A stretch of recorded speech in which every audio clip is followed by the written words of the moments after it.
அருள்மிகு நெல்லையப்பர் அருள் தரும் ஸ்ரீ காந்திமதி அம்மை திருக்கோயில் திருத்தல வரலாறு. ஆறாம் பகுதி. நெல்லுக்கு வேலியிட்ட திருவிளையாடல்.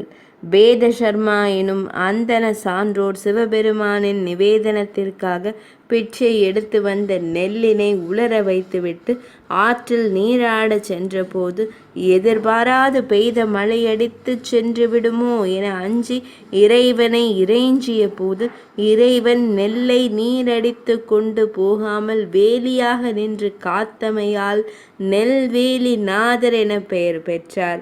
இத்திருவிளையாடல் நடைபெற்ற இத்தலத்திற்கும் திருநெல்வேலி என்னும் பெயர் வந்தது. இறைவனிடம் சரண் புகுந்த உள்ளங்களே நெல்.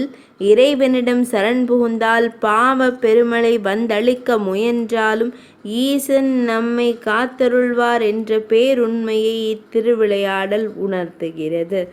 ஆறாம் பகுதி இனிதே நிறைவடைந்தது.